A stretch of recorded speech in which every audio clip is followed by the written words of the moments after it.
राजधानी लखनऊ में ARO atria construction company ने अपना तीसरा स्थापना दिवस धूमधाम से मनाया। कंपनी के एमडी सौरभ सिंह ने टॉप 4 एसोसिएट को महिंद्रा कार देकर सम्मानित भी किया। सिंह ने कहा, किसी भी युवा को असफलता से घबराना नहीं चाहिए। हमारी एआरओ एट्रिया कंपनी में युवाओं की भरमार है। हमारी कंपनी में 200 एसोसिएट्स और लगभग 5,000 वर्करों को प्रत्यक्ष रूप से रोजगार दिया है। एमडी सौरभ सिंह ने और क्या कहा, सुनिए। बिल्कुल, कंपनी का ये तीसरा फाउंडेशन डे है और स्टार्ट हमने किया था, है ना। और स्टार्ट आखिरी में जब भी हम कोई एंटरप्रेन्योर जर्नी स्टार्ट करते हैं, सो इसमें हमारा फर्स्ट जनरेशन है। सो फर्स्ट जनरेशन की आप एक फार्मर फैमिली से हैं, है ना। मैं एक फार्मर फैमिली से हूँ। मेरी अपब्रिंगिंग जो है एक विलेज में हुई है। सो रूट ऐसे हैं कि वहाँ से यहाँ तक का सफ़र अभी तो आसान कहने में लग रहा होगा, बट वहाँ से यहाँ तक पॉसिबल तो नहीं था। काफ़ी सारे चैलेंजेस थे, उनको मीट आउट करने के लिए हमने स्टडीज़ भी करी।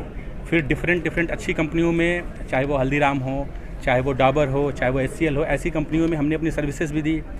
सिविल इंडस्ट्री में काफ़ी काम किया एंड देन रियलाइज़ हुआ कि एक गैप है जहाँ पे इंजीनियर्स लॉबी है, सिविल इंजीनियर्स लोग हैं और बहुत सारे ऐसे मेरे वर्कर ब्रदर हैं जो अपने काम का सही कीमत नहीं उनको मिलती है मार्केट में और सही रिस्पेक्ट नहीं मिलती है।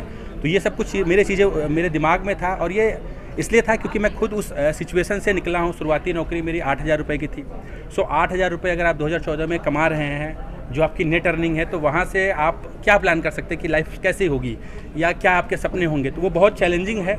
तो उन सब चीज़ों में मैंने ये सारी चीज़ें ध्यान रखा कि ठीक है, अभी हमारे पास ये 8,000 रुपये है या ये हमारा भविष्य तो नहीं हो सकता है, यहाँ से जर्नी बहुत बड़ी कर सकता हूँ। उसके लिए क्या करना है, उन सब चीज़ों में हमने काफ़ी साल लगाए, काफ़ी सारे स्टार्टअप्स किए और काफ़ी बार फेलियर का भी सामना करना पड़ा, क्योंकि ज़रूरी नहीं है कि आप पहली बार में ही आपको किक हो जाए कोई भी चीज़, है ना। तो वो चीज़ें चलती रही लाइफ में एंड देन फिर एक समय आया जब मैंने इस एआरओ एट्रिया की स्थापना करी और उस दिन से हमने जो अभी तक तो पीछे मुड़ के नहीं देखा है। हमारी टीम कुल मिला के आज 200 लोगों की है जो हमारे साथ जुड़े हुए हैं। क्लोज टू 1,500 लोग हैं जो हमारे लिए काम करते हैं या हम उनके लिए काम कर रहे हैं, वैसे वर्षा है। एंड इंडस्ट्रियल अगर ग्रोथ की देखेंगे तो हम आज की डेट में ऐसी पहली कंपनी है जो मल्टीपल स्टेट में, 4 स्टेट में 8 से 10 प्रोजेक्ट, रिलायंस जैसे क्लाइंट हो आपके, अब हम IOCL, BPCL, HPCL ऐसे क्लाइंट्स के साथ काम करने जा रहे हैं। सो टीम हमने जो भी बनाई है वो टीम ऐसा नहीं है कि मैंने कहीं और से लाई है। वो टीम वही टीम है जो कहीं ना कहीं मार्केट में अंडरपेड थे, सही रिस्पेक्ट नहीं मिल रही थी, सही वैल्यू नहीं मिल रही थी। तो वो मेरे लिए बहुत ज़रूरी है कि हम उनके साथ काम करें जिन्हें काम करने का अवसर चाहिए। सो एक प्लेटफॉर्म ये क्रिएट हुआ है। आज उन लोगों के पास एक ऐसा मौका है कि आज मेरी बाइट हो रही है, हो सकता है कल को वो लोग अपने बारे में अपनी जर्नी बताएंगे। इस लेवल पे उन्हें मेहनत करने की ज़रूरत है। सपोर्ट हमारा हमेशा रहेगा और टीम को वो कॉन्फिडेंस मिले, इस वजह से ये सेलिब्रेशन है। ये हमारा पहला है। इससे पहले हम ना कैपेसिटी में थे और ना ही हमारी कोई प्लानिंग थी, बट आज हम उस कैपेसिटी में हैं कि हम ये प्लानिंग ये हम एग्जीक्यूट कर सकते हैं। ये हमारे लिए बहुत ज़रूरी है, हमारी फाउंडेशन को और स्ट्रॉन्ग करने के लिए। आने वाला टाइम जो है वो बहुत चैलेंजिंग होने वाला है। आप कंस्ट्रक्शन इंडस्ट्री में देखें, जो काम सालों साल होता था, मतलब जिनको करने में 3 साल लगते थे, वो काम हम 8 महीने में करते हैं। हमसे इंस्पायर्ड जर्मन लोग भी हैं।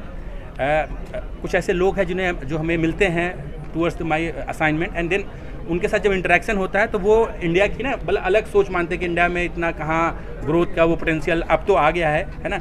वो मतलब वो टेक्निक नहीं है, वो टेक्नोलॉजी नहीं है। तो जैसे हम लोग को मौका मिला, हमने उनको वो टेक्नोलॉजी अपना दिखाया और हम अलग अलग स्टेट में जो काम 3 से 4 सालों में होते वो 8 महीने में करके, मुझे लगता है कि मैं इस समय इंडिया में one of the leading contractor हूँ इन CBG बायो CNG गैस, है ना। सो बायोगैस एक ऐसा सेक्टर है जहाँ पे आप ये मानिए कि असीम अपॉर्चुनिटीज़ हैं। आने वाला टाइम जो है वो फॉसिल फ्यूल का नहीं है, वो अब रिन्यूएबल एनर्जीज़ का हो गया है। तो गवर्नमेंट का भी इसमें बहुत बड़ा इनिशिएटिव है। गवर्नमेंट ने वो प्लेटफॉर्म्स दिए हैं कि आप इस पर काम करिए, इसको मार्केट में किस तरीके से, हमारा रोल है उस प्लांट को बनाना। सो हमें एक स्क्रैच लैंड मिलती है, हम वहाँ से अपनी पूरी टीम के साथ, और अलग अलग जगहों पे टीम होती है। आप अज्यूम करिए कि हाई समर में कोई 55 डिग्री टेम्परेचर तक इंडिया में भी जा रहा है और लोएस्ट में आप 2 डिग्री में होता है। सो जहाँ पूरी आबादी, एक ऐसी आबादी जो अपने घरों में रहती है, अपने परिवार के साथ रहती है, वहाँ हमारे जो टीममेट्स हैं वो उस समय ग्राउंड पे होते हैं। तो उनका सबसे बड़ा टेस्ट वो उस दिन होता है कि भाई अब आप ये कैसे करेंगे, ये प्रोजेक्ट्स क्या इसके चैलेंजेस है। तो वो टीम को समय लगा, बट टीम अब उसमें एक्सपर्ट हो गई है और उन्हें करने में मज़ा आ रहा है और हमें भी इसके साथ आगे बढ़ने में मज़ा आ रहा है। इसमें हमारे कुछ और सहपाठी भी हैं जो हमारे साथ जुड़े हुए, जैसे मेरे दूसरे डायरेक्टर मिस्टर सतीश गिरी हैं। He is looking after all the जो है ना एग्जीक्यूशन जो भी है प्रोजेक्ट्स के, वो देखते हैं। हरियाणा से वो हमारा नोएडा में भी एक ऑफिस है, सो वो वहाँ से देखते हैं। एंड देन उसके बाद फारूक आजम जी आते हैं जो प्रोजेक्ट मैनेजमेंट देखते हैं, जो भी प्रोजेक्ट के सी सतीश जी के पास जो कम्युनिटी है उनको वो एड्रेस करते हैं। एंड देन मिसेस सी तो नेहा जी हैं, नेहा जी मेरी वाइफ हैं, और मेरे लिए ये बहुत मायने रखता है कि अगर हम दोनों लोग मिल के कुछ बहुत बड़ा कर सकें, इस इंडस्ट्री में कुछ एक चेंज ला सकें।